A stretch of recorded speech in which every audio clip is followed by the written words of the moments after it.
Hi, I'm Kevin Shaw. In this video, I'm going to show some of the iconic looks that I've covered in my classes. First is black and white. Now I know that we don't get a lot of black and white these days, but black and white is about understanding tone, contrast, and dynamic range. I usually start with contrast before I touch the color balance.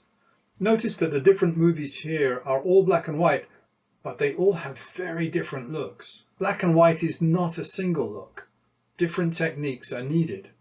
And that's true of all the looks we're covering here. Sin City, for example, has a clean, graphic look.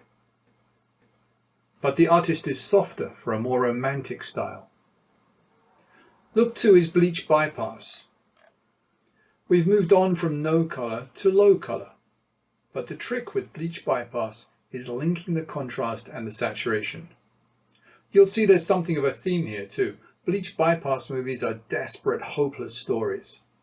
Again, some very different styles in this category, and there are more in my looks and matching classes. And number 3 is day for night. Every movie I've ever worked on had day for night shots. This one from Castaway has a nice realistic look, but others are much more stylized. In many cases, the nighttime look is part of the overall project style. The same techniques are often used in different looks. This is not really a nighttime shot, but it uses a similar low saturated blue wash. Which brings us nicely to number 4, monochromes. Like black and white, monochromes are built around tones, but now we can also work with saturation, and you can get these very striking images. These are very saturated versions, but you can get equally powerful results from lesser saturated grades. Monochromes, like black and white, have been around for over 100 years.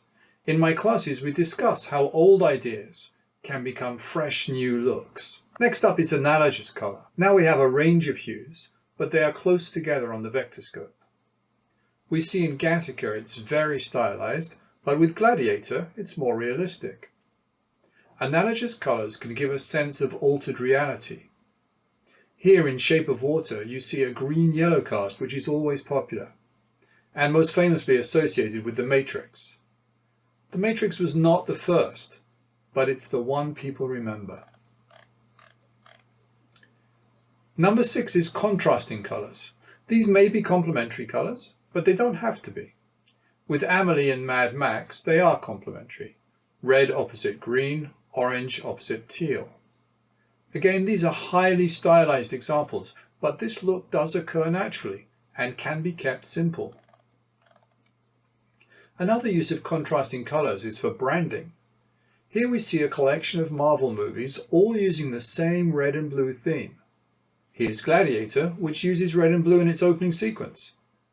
Sometimes the look uses false color, as here, orange against blue is about as striking as you can get.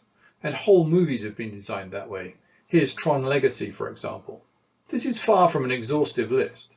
Just some of the iconic looks that colorists have asked about in my classes. In my looks and matching class, I share my system that works from any reference. Let's look at some grades. Remember, we're not aiming for an exact match. The reference is inspiration for something new. Making great images is much more important than copying a style. But master these iconic looks and you have a great base to work from. I hope you enjoyed the video. Please subscribe and share, and watch out for more insight videos from Final Color Training. Happy coloring!